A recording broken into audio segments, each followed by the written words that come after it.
everyone. Welcome back inside Depart From A for podcast number 908. This is Todd. No, Todd, not now. A.K.A. Negative Camera. You know why I've asked you here. You must convince the villagers that I'm harmless. That's exactly what I need you to do. Tonight, for your kind consideration, we're going to talk about some fun, or at least I thought it was interesting, Formula One news. I do hope you will agree, but before doing that, I have to introduce my guest. You know what that means. I got to go all the way to the right coast of our nation, nestled in our nation's capital, where she is the owner of the world's largest cat tree. And Mikasa is looking at that awful closely if you're watching this on video. The lovely, the redoubtable Grace. How are you doing? I'm doing pretty good, Todd. How are you doing?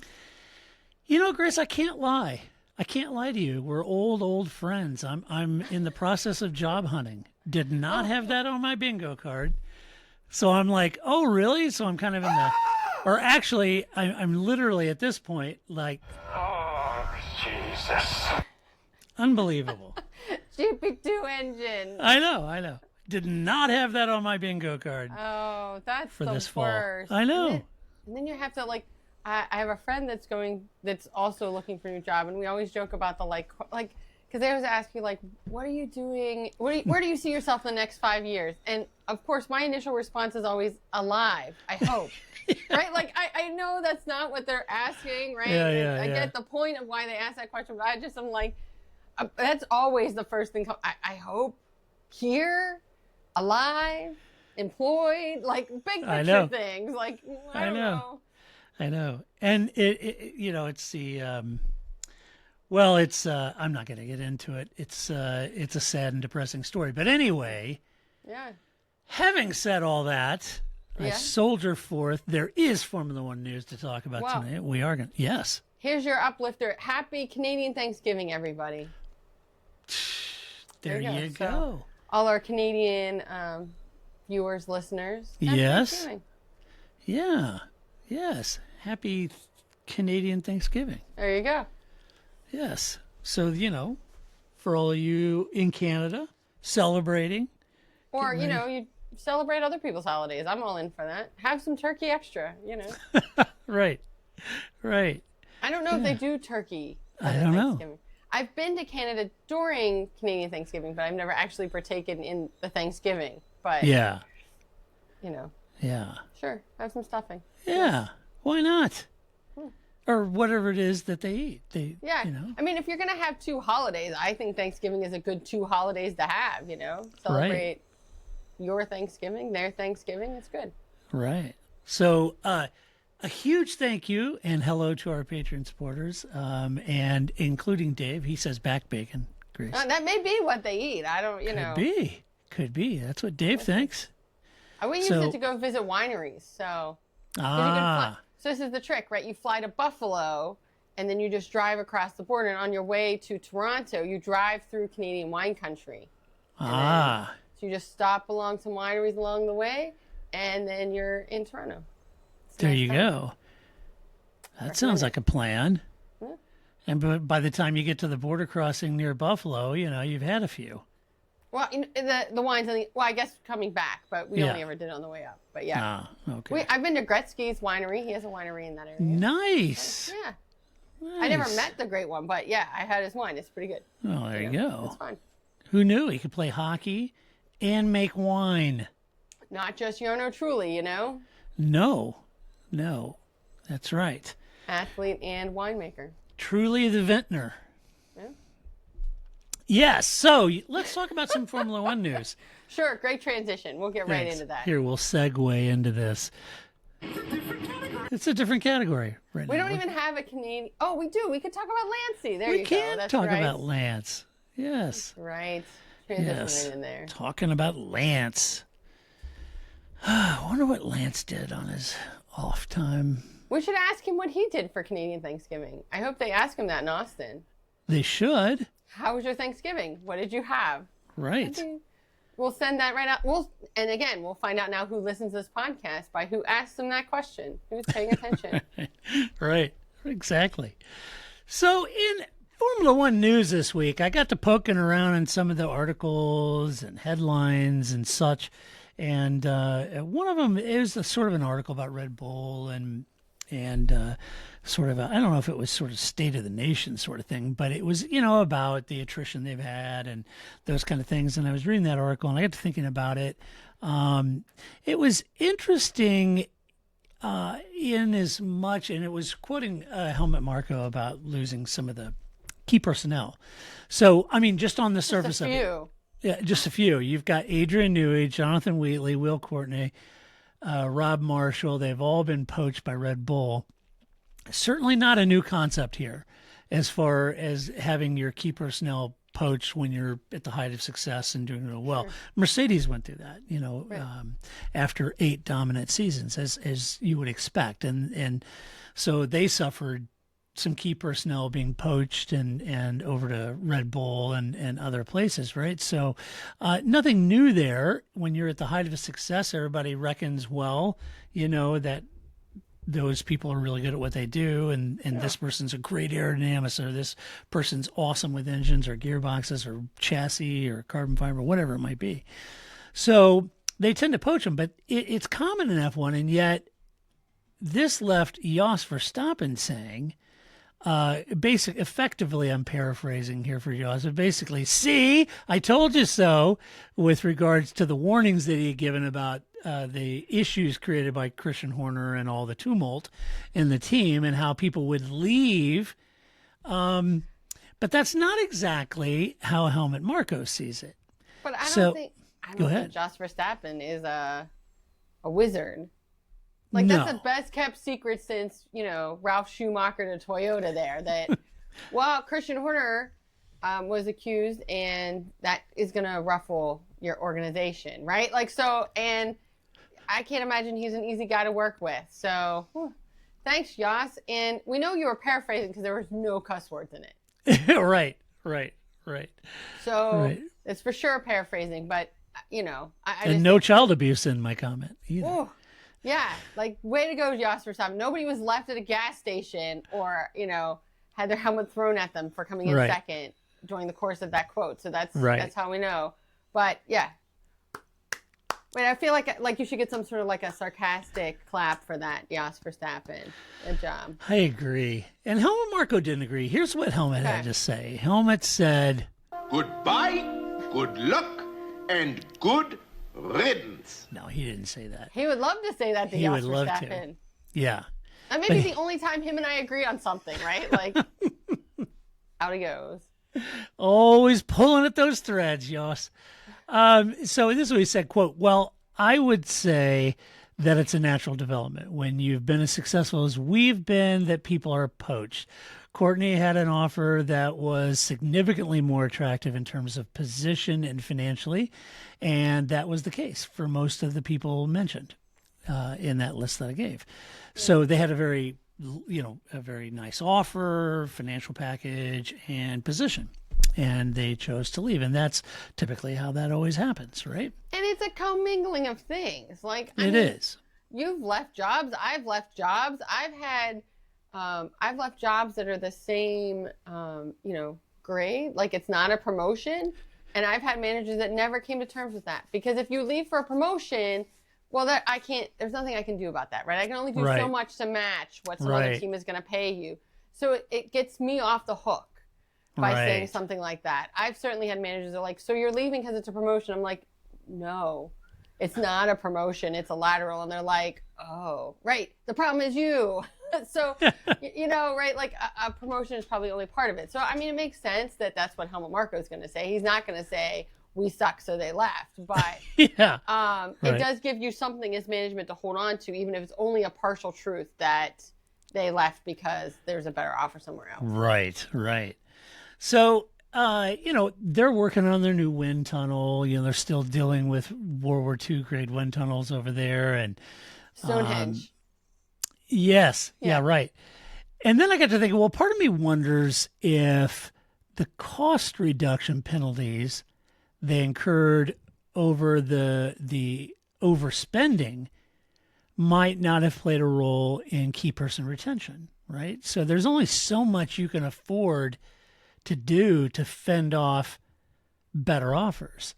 I mean, if they come with Adrian, or they come even if Adrian was in the exempt category, but even your senior management, there's only so much money, and if you've got a penalty on your cost spend, things are tight and they're trying to improve their car, and it had to play a role in that. And while being poached is nothing new in F1, I do wonder how much impact the internal drama around Horner may or may not have had in accelerating the willingness to be poached, right? It's one of the things.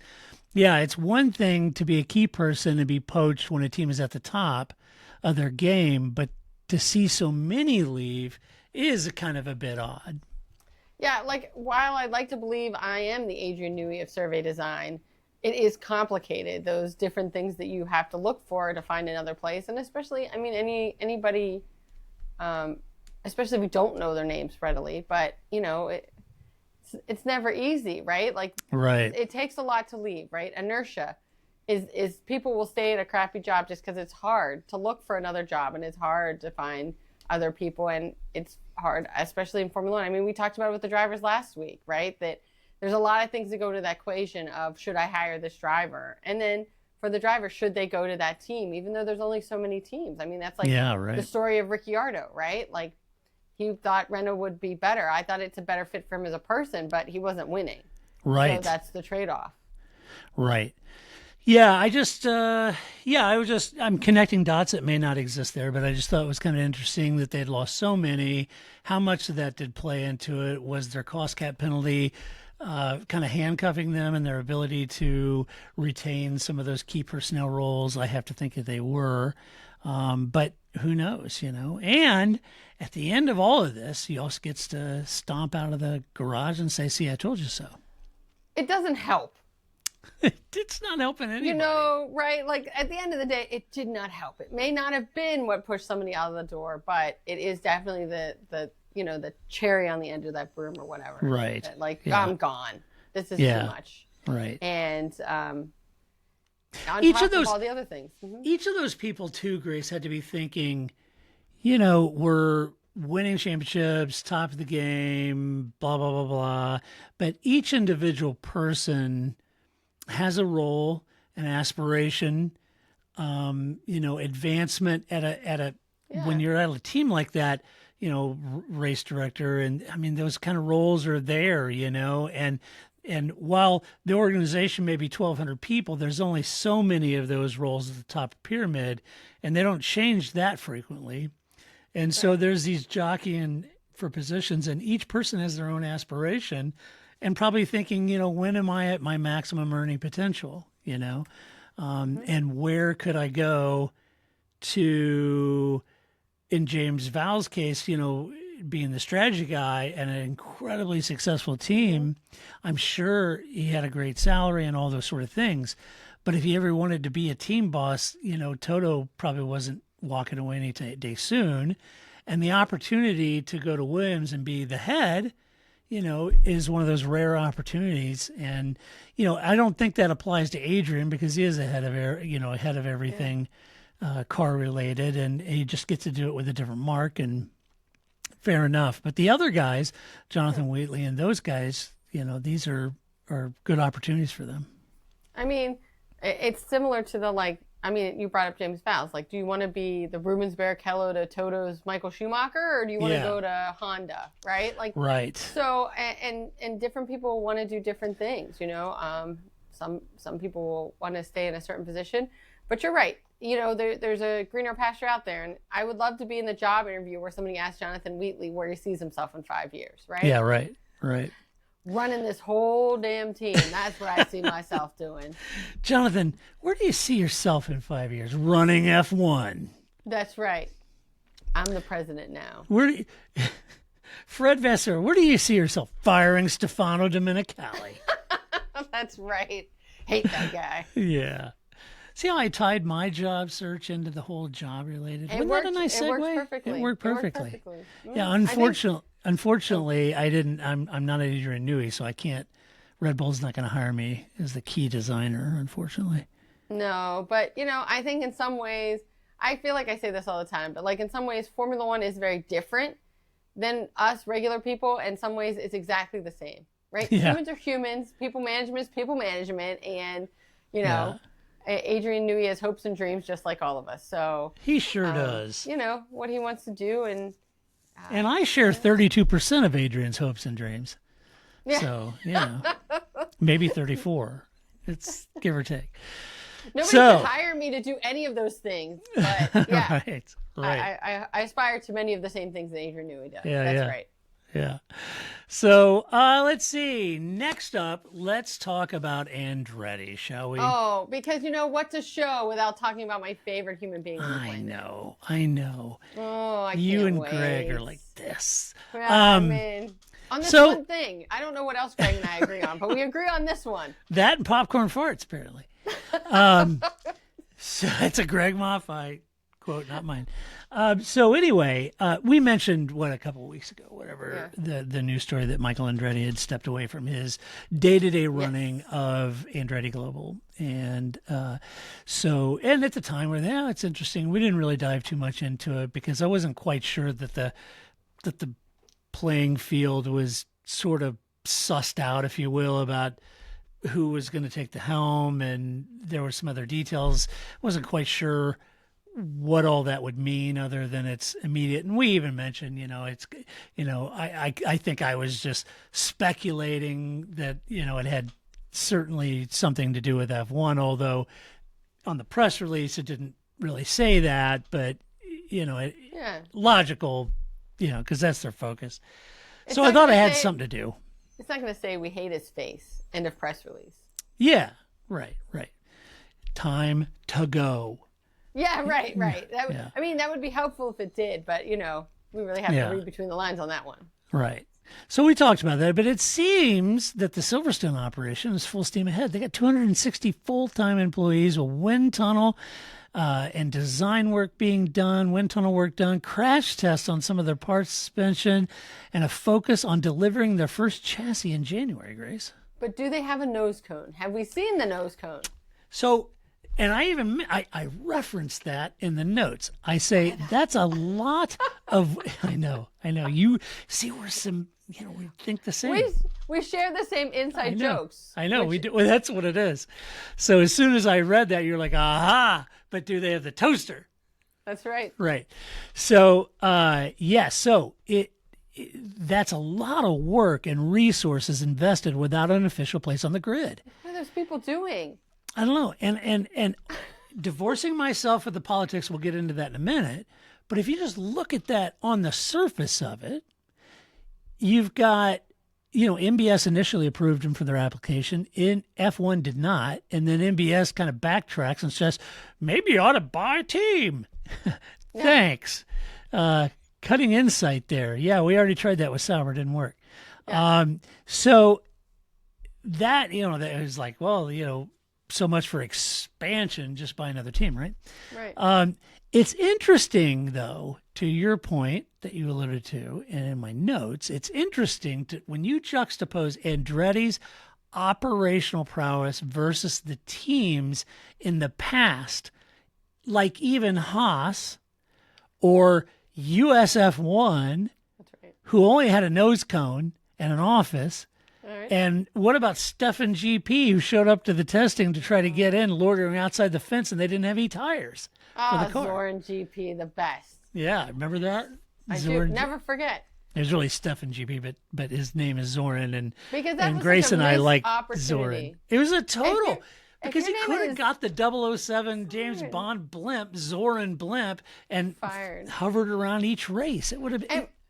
And marketing Perfect. is the least of my strengths. So I feel like if I'm like marketing opportunity missed, you really missed it, right? Because Right.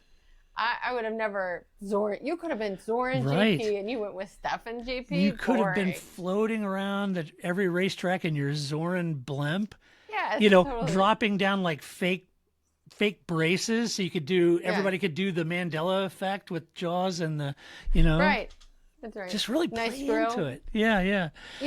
Maybe you should talk to Andretti and see if they need 261 full-time employees. That's an idea, because Michael and I are like this. Exactly. I mean, what What did they hire them for? What are they doing? Well, they're all beavering away making a Formula One program in a car. You know? For what? For Formula One. That they're not in. Yes, but here's where the plot thinnens, if you will. Okay. So you might be asking, okay, so gosh, with all of that, how can an operation like Andretti not bring any value to F1 when many of the teams in the recent past were nowhere near the operational investment? Is the GM tie-in something that's just a letterhead alliance that F1 isn't keen about? Is it a possibility they'll deliver an engine for 2026? No, but many reports suggest that maybe they might. Since there's no Renault engine supply anymore, because Renault's getting the heck out of the engine making business, what does it mean for Andretti? Do they go for a Honda for the next couple of years? The initial decline letter to Andretti mentioned the engine was kind of a critical point to Formula One, and some suggested that GM might be working on something for 2028. Who knows? It's all speculation at this point. The entire situation has a stale smell of politics and money hoarding attached to it, but I will say this. If Andretti isn't allowed to join and walks away, the next team that does actually join had better have a much bigger operation than Andretti, more resources, more money, and have more of a clear value proposition to F1. If it doesn't, we'll know that all of this was just political theater, and there could be a precedent there. And if you're Andretti, it could prompt a lawsuit, right? Maybe. And then I was thinking on my own, and then you and I were talking about an article that was discussing this in some more detail, but I was just thinking about this top of my head, and I thought, well, Andretti getting out to me means he's divorcing himself from the organization. They've got a second in charge who's taking the helm, and maybe that means whatever politics friction that Andretti had with Formula One could possibly put over to the side, and now Andretti F1 and 260 some odd people could be taken serious as a legitimate F1 expansion team if Michael wasn't involved. If he was the linchpin of why they weren't getting in Formula One, then to walk away from it and let it be its own entity, maybe that would improve relations, right? But then you had sent me a link, and we were reading this article that was saying, what, Grace? That it's very much a personal issue between Greg Maffei and Michael Andretti. He literally does not like him. Yes, he's at the there was a quote from the Miami Grand Prix where he's just like, "Yeah, that guy's a jerk face. I don't like him. I don't want him in my sport." I love it. Yeah. I love it that it was like very, very specifically, definitely no. It's there's no way for somebody to be like, "Wow, your father," kind of way out of it. Well, maybe he just doesn't like Marco. Nope. It was very clear that that's where the beef was, and that's who it was with. But any way this plays out, this is the ultimate get some popcorn, right? Because I hope the next team that does get in has less resources and less people, and literally has two sticks rubbed together that it's called its wind tunnel, right? Because then it's for sure. I agree, right? Like that it's for sure personally about Michael Andretti. Yeah. Maybe even if they just say that, well, you're not going to be involved. We're not going to have to see your face every weekend. Great, we'll let you in. Don't call it Andretti. Cool. Like that would be great. Like the more it's specifically about that one person in a way that again, we were just talking about Christian Horner. It's not like Christian Horner is a great guy, right? Yeah. So, but yet he's there and he's successful. There's a lot of people that's personalities I may not gel with who are successful, right? Despite my best attempts. But to be just like, no, I just don't like that guy. I love it. This is like, yeah. And especially because Michael Andretti is not going to step down, nor should he. Plus, he's Michael Andretti. Like, if it was just like literally any other last name on the planet, they would fade off. Even if it was like Roger Penske, this would, or it would fade away and we'd all forget.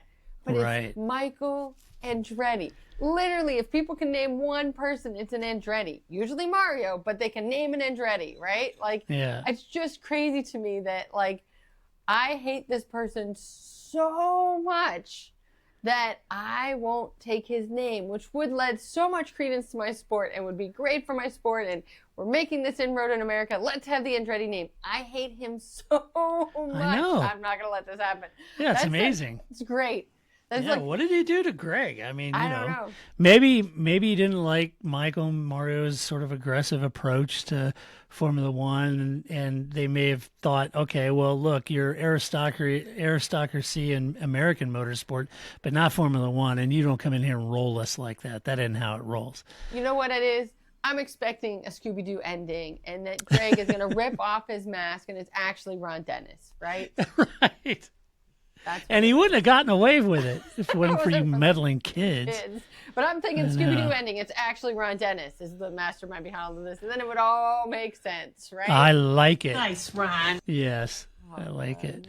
That would be good. Yeah, it's such a weird situation. We'll see. Look, if Michael steps down and they magically say, okay, well, they can. Yeah. I don't know if it's such an Andretti thing. And to your point, 3 races in American. If you want to capture the American interest in the series, attaching the Andretti name to it, the rest of America and American motorsport fans don't have the deep-seated hatred that Greg does for Andretti, And why not? If he's not going to be involved, okay, well, I don't want you anywhere near my series, but I will market the hell out of your name because of your dad, right? Yeah, right. And I think that, and it would be interesting. GM isn't going to say anything. Not that they're a person, but, they're not going to come out and say something. But it would be interesting because what are you thinking if you're sitting there, like, watching it? Like, to me, this is just popcorn enjoyment because I have no stake in any of this. Right. Could you imagine if you're at Cadillac right now and you're like,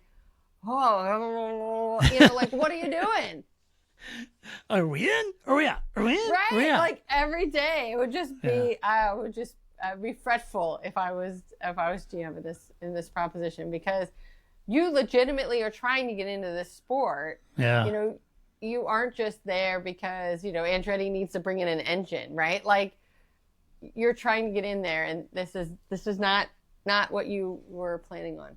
Yeah. It's amazing. This will be interesting. Watch this space because it'll be interesting to see what the next moves are if they ever get in. Do they roll up shop? If another team comes in and gets in and they're nowhere near as resourced as Andretti has been, precedent's already been set. I hope Drive to Survive is in that team meeting because yeah, exactly. They'll be like, right, okay, so we're gonna let Andretti in, and you see everybody like, but Michael's not coming. Oh, okay, cool. Yeah, right. All right, we're fine. Who knows? And maybe getting Zach on the board over there was to try to help, soften Greg up a little bit. Zach's over McLaren. Look, we're running for the championship. We've got some clout. He's got a little swagger to him, and say, look, Michael steps aside. Now it's Taurus. He's running things. Just let him in. They're just a going team. They're awesome, and they'll be great. And Michael's not involved. Who knows? Speaking of Drive to Survive, this is also, I've always wanted to be the boom mic guy, not because that is a job I want, but because I want to be able to accidentally hit people on the head with the boom mic. That sounds like fun.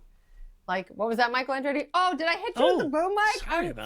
I'm so sorry. I'm so far away. Dunk. Oh, sorry. Yeah. Right? Like, I just would be like, I have bad aim, right? And especially because, the Drive to Survive guys, like, I'm impressed by the, like, how does that, the boom mics are very far away. And anyway, I would just be like, oh, my fault. I'm so sorry. Yeah. If you and I had the boom mic, I'm sorry. We'd turn into like the Three Stooges with a 2x4 routine, swinging around, knocking people down. Yeah. That's exactly what it'd turn into. It'd be great. And so that's why those folks are professionals and they're doing a professional job. And it's not me because I would not. I would get fired by day one. Like, I'm sure that's like, Boom mic 101. Don't hit people with it. Yeah. Oh, but it would feel great. Just be like, boink. Oh, I'm sorry. And for those listening, Three Stooges is a really old comedy show. You have to Google that one. Which it just reminds me. I was on the gram earlier today, and I was flipping through, and there was some sort of interview with Will Buxton. I don't even know who it was. I was doing I can never remember. I just I see who was talking. It was Will, and. He was I think he was promoting his book, I was thinking he has a book, so he's been out there. Okay, so that's what he was doing. Yeah, he has a book. And so anyway, he was talking about how much he hates gatekeeping, and he was furious that that Formula One social media is a toxic environment, and he was saying 1 in 3 Formula One viewers is a fan less than 5 years, and he was saying, when we go on about Michael Schumacher, they don't know who that is. They didn't watch him race. They don't have any idea. And Senna died 30 years ago. They don't have a clue what we're talking about. And so this is what his book was trying to do is to go back and say, here's the history, and it's not scary, and teach it in a, I don't know what's scary about Formula One history. I don't know why that has to be scary. Maybe he was talking about it, current Formula One history books that you buy are weighty reads. And maybe that's what he was saying. And so he was going on about that. And I thought, and he goes, and they won't know until we teach them. Right. And so I thought that was interesting because I watched Senna race. I watched Schumacher race. I watched a lot of people even before those guys race. I watched Emerson Fittipaldi race the streets of Monaco, right? So I thought about that. But then I thought, I don't know, is there anything new under the sun here? When I joined Formula One, it was well beyond its start date. I mean, I never saw Fangio race. I didn't see Jim Clark race, and I would argue Jim Clark is the GOAT, right? But I think the thing is, it isn't just you didn't watch these people. It is the way people present that to you. So I've often said to Formula One, like if you go to watch, maybe this is just what men do to women. Whenever I've gone to watch football games at a bar, first of all, there's always the awkward moment where I'm like, no, I'm actually watching this game. I'm not really here to talk to you, but thanks. That's great. Because I don't know, for some reason that's not believable that I'm here to watch this game. But there's this like, well, you can't possibly know. You never played the sport. That's a very different approach to, the Steelers' history than I wasn't alive in the 70s.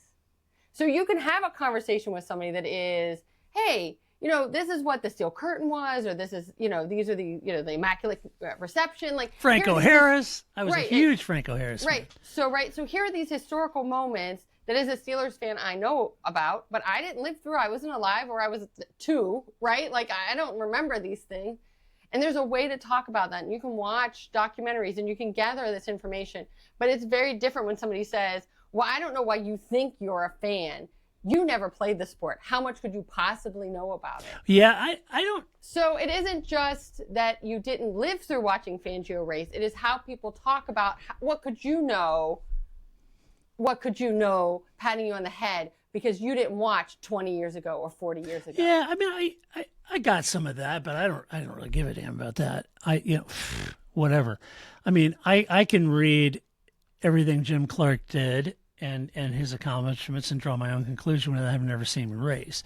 But the thing about it is I think in my mind, part of, and perhaps that's what Will's trying to do in his book, to his credit. I haven't seen the book. I don't know. Will, you can send me a copy and I'll do a review. But maybe, that's in essence what he said, because when I got into Formula One, there wasn't the social media.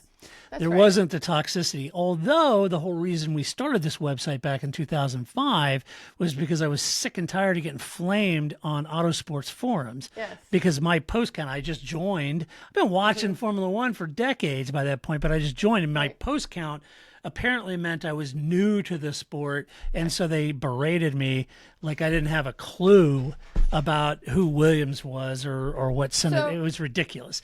So we started our website because of that, right? And I think, and we've always approached, and we've always said it should be a safe harbor for new fans and veterans alike. And then last year I was on a rant because I had all these new F1 fans telling me to shut the hell up, and I didn't know what I was talking about. It was like, we were trying to make a safe place for new fans to meet and discuss with veterans, and now I kind of felt like it was the other way around, right? And so, but I think to his point is very much like when you got into the sport, or I did, even several decades before that, is that if we heard about someone like if you heard about Rennie Arnoux, you had to go and you researched it and you found out and you dug around and you found out, well, what's cool about Rennie Arnoux? What did he do? And where did he race, or Tambasi or whoever? But I think your point is valid in the fact that when I started watching, the reason I was like, oh, who's that person, is because it was mentioned on the broadcast, right? Because Varsha was like, oh, look, there's Jackie Stewart. Right. Oh, well, Varsha pointed out Jackie Stewart. I knew who Jackie Stewart was. I don't know. It's just the first name. But, oh, he pointed that person out. That's important. Or Peter Windsor would do his pit lane walk and he would stop and talk to somebody. I'm like, I don't know who that person is. So, you could get on the little internets, or you could find some auto sports about it. Right. That's a much easier way for me to get into the sport and for me to find out about it. There's nobody... Peter Windsor isn't coming through my TV, or Bob Varsha isn't coming through my TV and going, you're such a noob. You don't know who that guy is? Oh, you never raced a car, right? So I think, again, I stand by it is not that you watch longer, I watch longer. It is how people present that information to people that is what makes it off-putting to new fans. Because especially when you're new, and if you're just getting into the car side of it, because unlike stick and ball sports, we all drive a car, but none of us drive Formula One cars. So there is some uptake on the technology. And I think that a point I've made before is that you can watch Formula One for whatever depth you want. I watch Red Zone, and there's always a touchdown montage. Yeah, sometimes I just watch the Red Zone so that I can just watch the touchdown montage, right? Sometimes I don't sit there and just watch a whole game. And right now, like I was joking last week, I didn't even realize the Steelers were playing Monday Night Football, right? But I'm sure if I had said that on the internet, somebody would have been like, oh, why you call yourself a Steelers fan? Right, because I'm not in this moment in my life that into it. It'll come and go because life happens, and that's where we all are. And I love going to a bar with people and watching the game or something like that. But all it takes is one person to just be like, rah, rah, rah, and it's like, fine, I'm done. Oh, I know. That's so easy with social media that people just... It is. Yeah, I take so much incoming on social media. I just, I ignore it because it's pointless. I mean, I remember, a couple of years ago, the Mercedes, when they kind of banned, I don't know if it was the Frick or whatever it was in the middle of the season. I can't remember what it was. Mm-hmm. And they were just going off at me about it. And nobody's, it's always Mercedes. They're always picking on Lewis and Mercedes, and nobody, they've never, banned some element of a car, mid-season just to hobble them. I'm like, well, no, they have. So, no, you're full of, you don't know what the hell you're talking about. Well, okay, go look up the J dampers with Renault.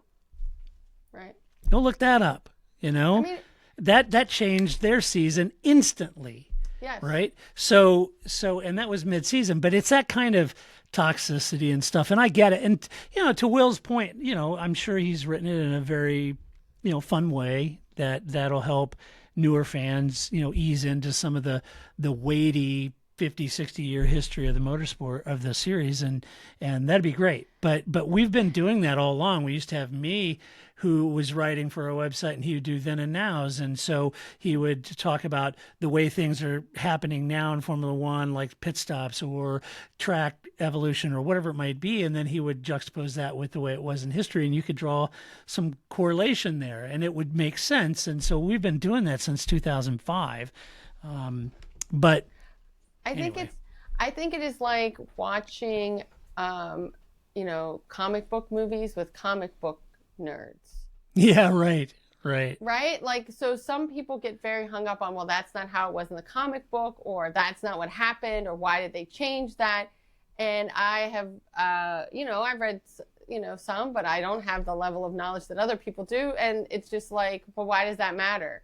Well, to some people, that's a big investment that they've read, and they expect it to be a certain way. And so I think that it takes more to say, well, in the comic books, X was like this, and they made it like this, and here's why I like it or don't like it. that takes much more deep introspection than just, I don't like it. Yeah, right, So, right. I mean, right. I just think there's a way to talk about history, to learn about the history. Yeah. And to learn about the technology. And I think for the new people now, again, as we've talked about, like, at least you don't have to wait 3 weeks for an Autosport to arrive in the mail that you paid $80,000 for, because it's the only way you can get news, which was only 20 years ago, That's right? it. Like, not that long ago. Now, That's it. you know, I have a subscription to F1 TV, and there's tons of content, both old and new. And, you know, it's like buying, you know, ESPN, right? Like, you can, if you're interested in a specific sport, there's a 30 for 30 on everything, right? And so you can just dig into, why was that important? Or why was this team important? Or why are we talking about this from this era?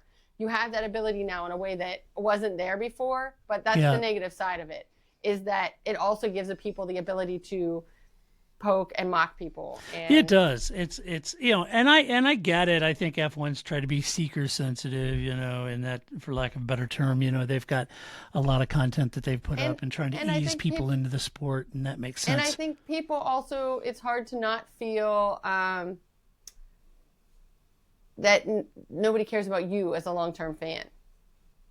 And I think that, not you personally, but I think as a collective on a macro level, that if somebody's been watching for a long time, now all of a sudden these new people show up and now everybody's like into Formula One. I mean, I find it's very weird now that it used to be that I used to tell people I did a podcast and they'd be like, what? And you've never met the guy? What? You know, like it was like some sort of creeper catfish scenario I got going on here.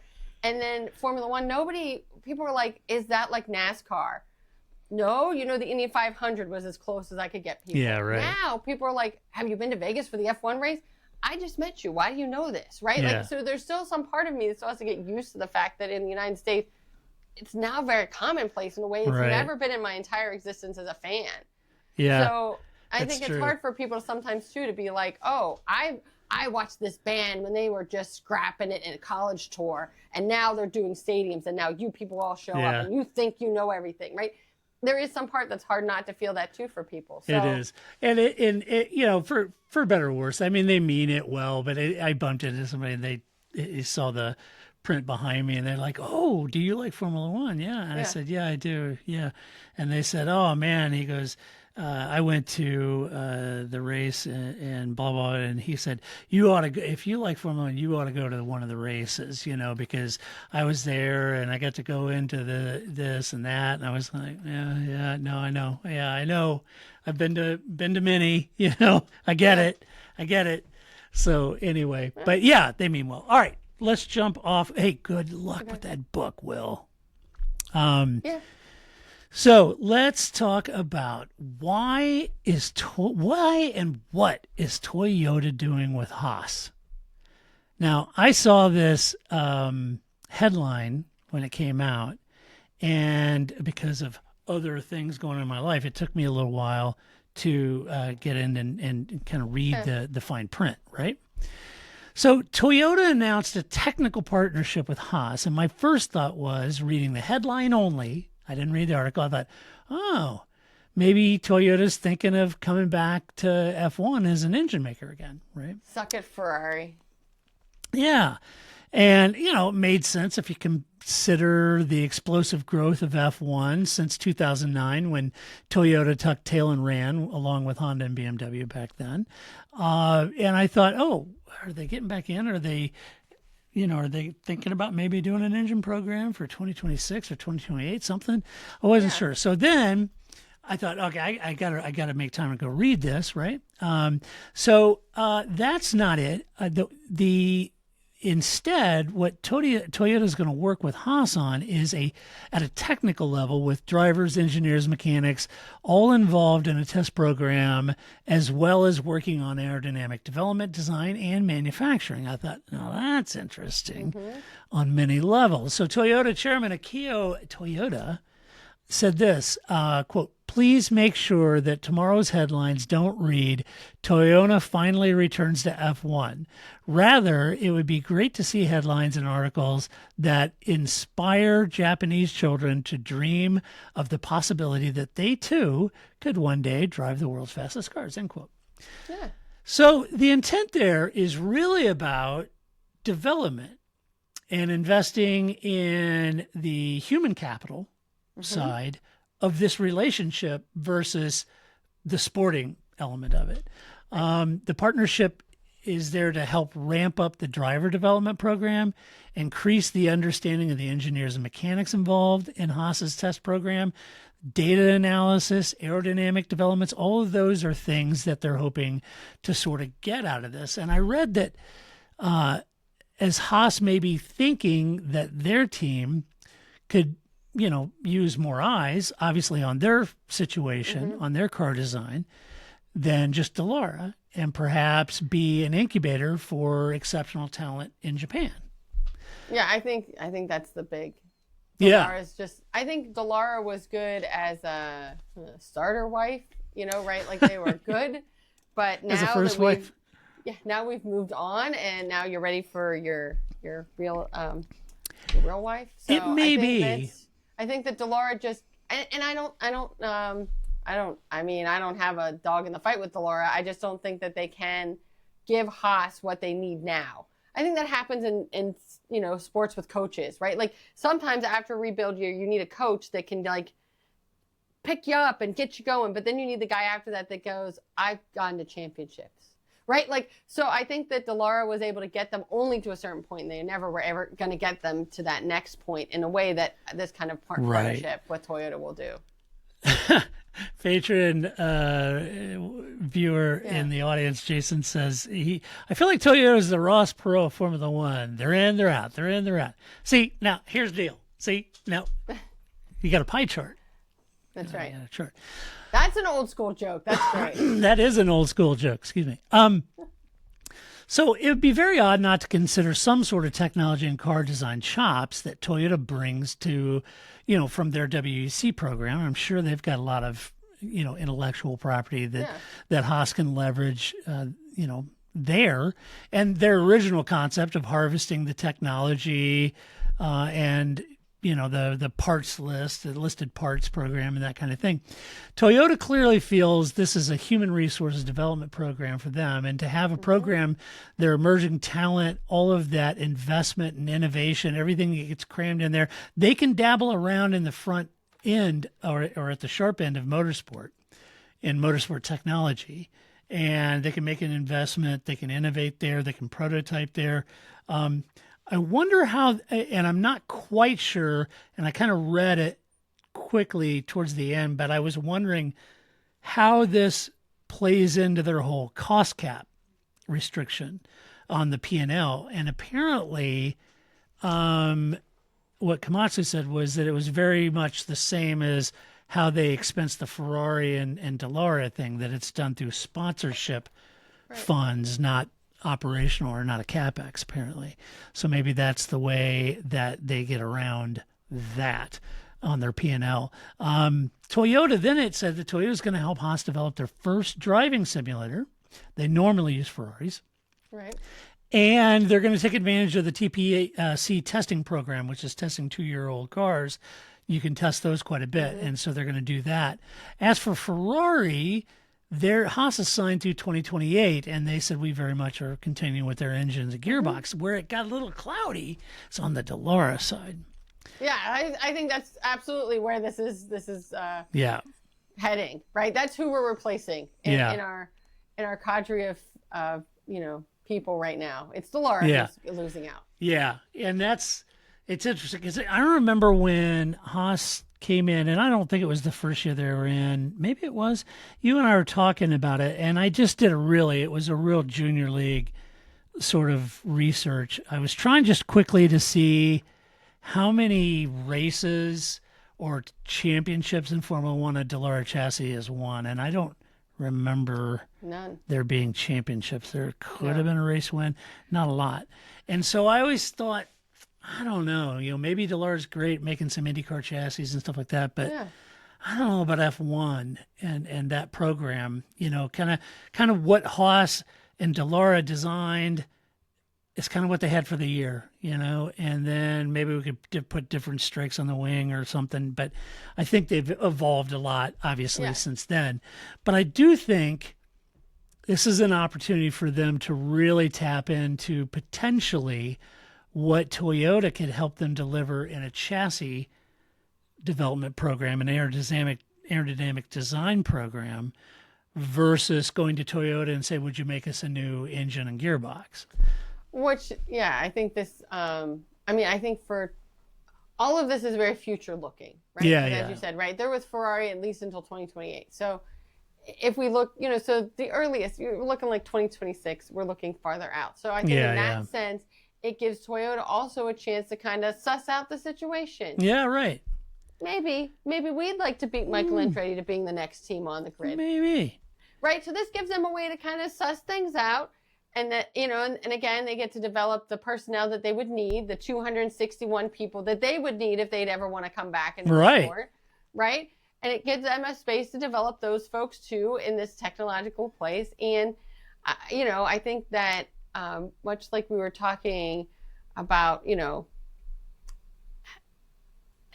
I just think that, I guess what still kind of rubs me weird, I didn't have a good transition, which is what I was hoping for. What I think still rubs me weird about this story is that it's just more people in different places. Yeah. Right? Their headquarters is in North Carolina. They have the manufacturing factory in England. Toyota's in Cologne. Right. They get their supplies and that manufacturing in Italy. Like, you've just added another location, because at least Dallara was also in Italy, right? Yeah. So maybe at least they were near each other in Italy. Hey, why are Maranello picking up the engine? Could you swing over to Dallara? It's that sort of thing. But now you got to come back through the EU. You got to stop at Cologne, and you got to pick up, So I get that more. this. Yeah, I get that they're adding this. It all makes sense, right? And of course, they're going to be like, Komatsu points how out much they're is our like, DHL bill this year? Right. What? Right. I just, maybe they just have, like, when they do the land freight, they just have you can just have the truck make a stop on its way to the next race. I don't know. It just seems to me that's always a problem in any organization. That sort of, I don't know, 4-location bottleneck just seems like made it worse. But I think this is good news for Haas. I think this is good for Komatsu, right? I think that in the same way that Dallara was the place where Haas starts, and now they're looking to Toyota to continue that. Maybe Toyota is the place that Haas ends. Yeah. Well, all right. You went very. I'm just bookending your sentence there. I guess I was thinking that could be their next future, right? Like I was talking about coaches, right. But I think that was the same dark, thing, Dave. Sorry. Like Steiner was the first, and I don't think the team, we wouldn't be here if it wasn't for Steiner. Yeah, but I don't think he was the future. What the problem is just as well as I do. Yeah. I do, but I think that's why the move to Komatsu was important. Right? Very, because he's the architect of this deal. So that's what I'm saying, is that I think that we can only get so far with Gunther, and now we've moved on to Komatsu, and that this is now very future looking, and that's good for Haas, and that Komatsu has convinced Gene that this is a good idea, so that's good, right? That they have some relationship, and they're doing better, not worse, even though they're last. So right, and let me put it this way for Haas employees, who I've defended staunchly over the years, is you got to look at it this way: Haas outgrew Gunther. He was only going to take it so far, and that's basically get it into Formula One. And maybe Komatsu's the next guy to take it to that next level with Toyota, and it's great. Love it. I won't spend a lot of time on this story, Grace. Okay. Because I don't want to be too long on the podcast, but if you're a Mick Schumacher fan... time, people. Calm down. Oh, I know. I get chewed all the time. Whatever. We're not even quite at the hour mark yet. Not yet. So if you're a Mick Schumacher fan and you were upset that Alpine chose Jack Doohan over him, you may be happy to know that he has emerged as a contender for Audi Sauber. The prevailing rumor was that it's either Valtteri or Bortoleto, but the teams say they're in no hurry and that Mick is on their list. I mean, it couldn't hurt having two German drivers and a Schumacher name. But has he cured the penchant for taking front wings off in the Mercedes simulator? I don't know. I mean, that's worked out great for Haas. Why wouldn't it work out here as well? Yeah, right. Why wouldn't it be good? I mean, I'm glad that Alpine. I mean, I guess I wish Jack Doohan would have ended up somewhere other than Alpine. But I am not going to be, forlorn about that choice of Okay. Jack doing. But you know, I think Mick Schumacher, sure. I mean, Why I not? don't think that. I think it's a red herring. I don't think they're actually any closer to a decision, and I don't know that Mick Schumacher is actually going to end up in that seat. But there's no harm in saying he's on the list, right? It's like The Exorcist. I need a young driver and an old driver. You know? Right. So you're on the list. Todd's on the list, right? Todd is on the short list, to replace Kimi I'm on Räikkönen the at short Ferrari, list right? at Sauber at this point. Right. Yes. And so I think that's exactly where we are. We're all on the short list to replace, Right. Somebody at Sauber. So Mattia just keeping it real. that's right. We're just everybody this week, so you just watch out who might else be on that list. But I don't know that Exactly. it means really anything. All right. Let's do some Alvin's Cat, shall we? Do it. All right. Hey, smoke up, Johnny! So, what do you got for us this week? So I was looking. So we're at the end of the autumn break here, if you will. The autumn So, break, which is right after the summer break. That's Yes. the autumn break, so there's not a lot of news going on yet because we haven't quite hit the ramp up to Austin, right? Yeah. And that'll be in 3 or 4 days. We'll have news all of a sudden and unboxed videos because we're now doing the ramp up to Austin. But as of right now, there's not a lot. And so I was kind of reflecting on how much that I'm going to miss Carlos Sainz at Ferrari because he just brings out something in Charles Leclerc that is enjoyable. Leclerc, that bromance, Leclerc is a funny guy, but I think he's kind of like Sebastian Vettel is an inherently funny person. I think he's the kind of person you want to bring to a meal when you're like, this might be a little uncomfortable, right? He's going to make jokes. He's going to know things. It'll be a great conversation. He's that kind of an extrovert. It'll be great. Charles Leclerc is a funny guy, but he takes a little warming up, right? So he plays well with somebody like a Sebastian Vettel or somebody like a Carlos Sainz who's just immediately personable and funny, and then it just brings it out in Charles Leclerc. And so I will miss the Leclerc-Sainz bromance because I don't think it'll be the same with Lewis. I don't think Lewis is as into the unboxedness. I mean, he doesn't even do the Formula One unboxed videos, right? So he's not as into the unboxedness in the way that Sainz is. And so I will just miss that. But that said, I am definitely looking forward to the Carlos Alex Albon unboxed video next. Yeah. That's going to be Those great. should be funny. Because those two are funny on their own. I So know. together, I look forward to this and the enjoyment. And so I am sad that Carlos is leaving Ferrari from a person perspective, not from a driver. I think he'll have a good time at Williams. I think it'll fit him well, and I look for good success. So, I was there for that. And then I didn't know. Have you started the new season of Hell's Kitchen? Yes. Okay. That face said it all, right? I don't know. This year's theme is head chefs only. I'm give up on the gimmick. You already just have a red team and a blue team split by sex. Just leave it at that. Not kind of a weird assortment of people? It is. I'm not really finding myself liking any one of them. No, I don't really have a. I'm not bonded with. Yeah, you're right. Yeah. Usually, early on, either it's because of location or or personality. Yeah, Todd, he's my guy. I hope he makes it to the end. You're right. I really don't have a sense of He could go in and say you're all eliminated, go home, and I'm like, okay, right. whatever. Show's over. Cool. Yeah, whatever. So I'm hoping. Because sometimes I feel that way in the beginning, just because there's so many people, and so it's kind of hard in the first couple episodes to really gel because there's just more people than I need 8 people. That's good. And I'm ready for this, right? There's still a little too many people yet to kind of figure out who's going to make it or not. But I don't know. It just doesn't have the same vibe. And they're in Connecticut this year instead of LA. And well, there's a problem. The rewards suck. I would just put that out. Hey, we're gonna go kayak in a muddy river with industrial waste in it. Yes, right. The last, you could have had a night in the Venetian, but instead you're gonna go kayaking down a river. This sucks. What's next? You and the entire blue team are gonna eat a wonderful dinner at Waffle House. Right. So right on the girls that they were like, yeah, we're kayaking. This is gonna be great. But I was just like, right. You guys got robbed. I know. Robbed. This is the year when they won. I can't remember the guy's name now. When he was good and he made it, and then he ended up being the head chef in Atlantic City. I'm like, your gift sucks. Yeah. Like, you're going to be the head chef at Hell's Kitchen in Atlantic City. Atlantic City, yeah. I hope you get a promotion somewhere else, right? Yeah. Because that's gotta suck. So Right. I'm still just waiting for when they're gonna be getting because DC just got a Hell's Kitchen like a year ago. So I'm still waiting for Hell's that Kitchen, DC, competition. and then Yes. when he opens the dining room, it'll Yes. show you and Flip pulling up in the vet, and you getting out. Absolutely. It'll have like a tight shot of the heels you're wearing as you go up the steps, and Flip will be there in his tux, and yep. I do own gowns, but I think that's a little too fancy, right? Like Well, I don't know. it's just, in between. I it's don't always- know. But I do think it's funny. So yeah, so when it's the chef I haven't been yet to the one in DC.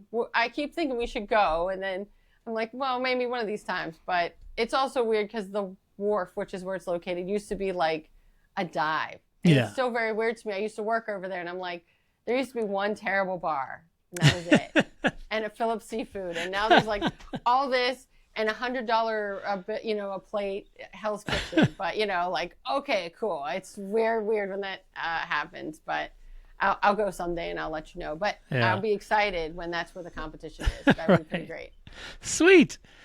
All right. Are you ready for no shit headlines? I'm ready. All right, here we go. First one up, quote, F1 team chief Flavio Briatore, 74, rekindles romance with 44-year-old model ex-wife. I'm not going to pronounce it. It's Elisabetta Yeah, Gregoracci?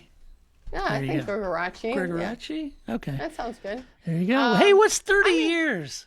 I was going to say 74 to 44 seems pretty reasonable. I mean, that's like in his age group Yeah. as far as like people Flavio dates. Right. Right. I mean, he's not Bill Belichick. I mean, I think this is a pretty... Right. Right. So you got that going. 74, 44. I'll give him that. Yeah. Okay, cool. Right on. Go Flavio. Go Flavio. Jesus Christ. Let's see. Next up.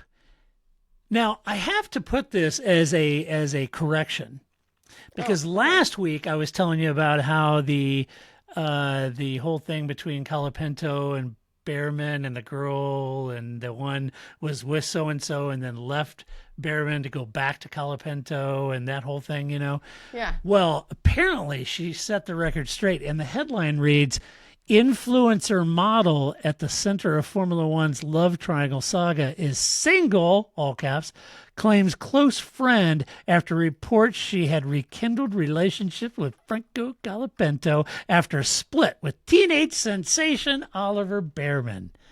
So I just want to apologize to influencer model.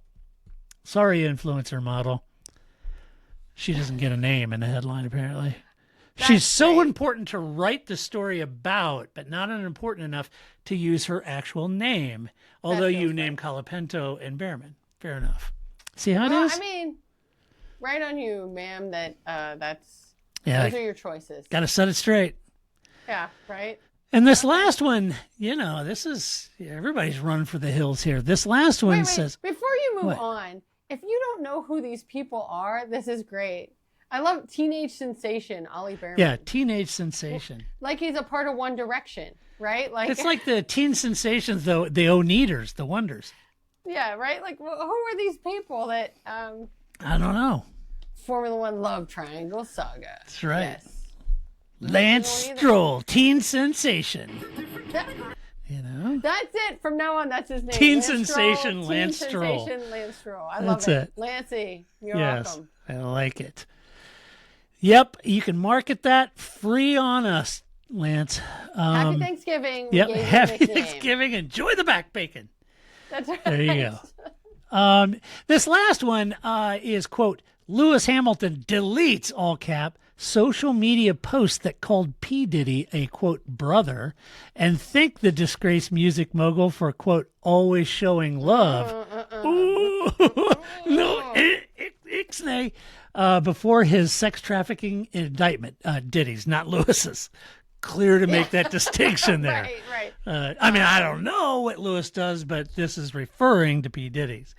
Yeah. So I guess all those evenings the weekends that Lewis is staying at P. Diddy's pool house. I don't know. Yeah. Yeah, that's not. Yeah, delete all of that as fast as possible. That's not going to work out well for you. So Grace is deleting all of her praise for P. Diddy, all the good times that she done had up in his crib. Yeah, because I'm, teenage sensation. Yeah, over your here. teen No, sensation, Grace, I celebrates. Lean into being the chairman of the Met. Lean out of any relationship you had with P. Diddy. I don't know. Lewis, I think if I memory serves correct, I don't know. Maybe he was still hanging out and having fun with Diddy, this past year. I have no idea. I don't control his social calendar. I do remember this is quite a bit when he was younger, Mm-hmm. And Lewis is, he comes in, he's a phenom. He quite literally is a teen sensation. He comes in, Right.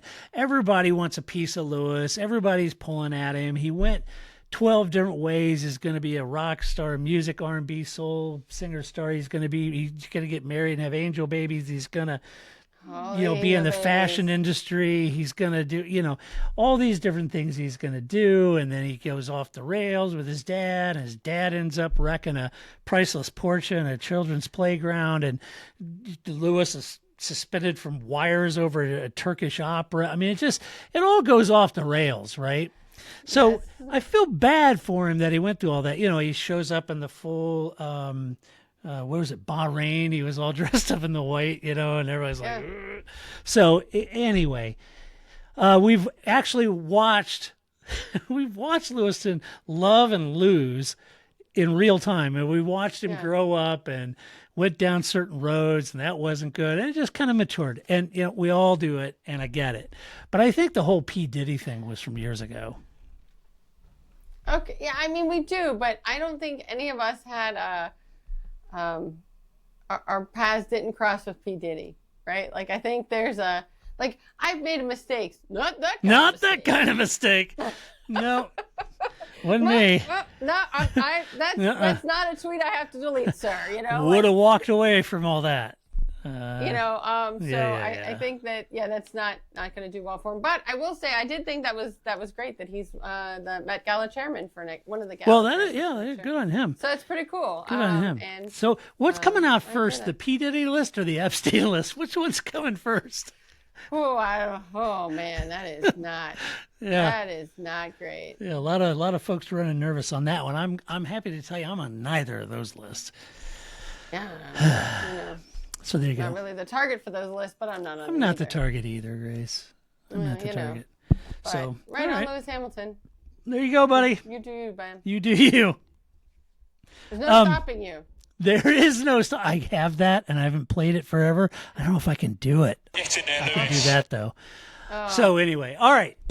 Well, that does it for this podcast. It's what we think about the news. You let us know what you think about the news, and you can do that by going to theparkfroma.com. Share your opinion. Just do a quorum of civility. As always, if you like this podcast, well, go to your favorite podcast player and give us a good rating. Show us some love. Share it with a friend. Share it on social media. I love it that everybody likes when we post our podcast, but I don't see a lot of people sharing it. So share it. And if you watch it, subscribe, hit the bell icon on YouTube. Thumbs up. Show us some love. I could use it now that I'm job hunting. I could use a little love. So there you go. And we will be back because I believe the USGP from Austin's this weekend. Yes, you have 2 in a row with Paul. And yes, 2 in a row. Three MotoGP races in a row. Yes. So we got a busy 2 weeks. And Paul just missed out on the championship by 4 points. So I'll have to console him next week. We'll have to comfort him a little next week when he's on talking about Austin. I'll send him a fruit basket. Send him a Harry and David fruit basket. I think that's man. good. Cheer him up down there in the Dallas-Fort Worth region where he dwells. Nice and he does dwell well. Broods. So there you go. I can't wait for all of his foodie pictures now that he's not on the road, though. Well, that's true, right? I guess there is an upside. There is an upside. Yeah, that's good. It's always very inspirational ideas. I'm like, often I'm like, I would not have put those two things together. But now that you said it, that sounds delicious. It does. And who can argue with it? Paul's inspirational. He's an inspirational man. There's no stopping him either. No stopping, Paul. So anyway, all right. Until next week, when we come back to review the Austin Grand Prix, this is Todd, a.k.a. Negative Camber, saying so long, Grace. See you in 3 weeks. That's it, man. Game over, man. It's game over.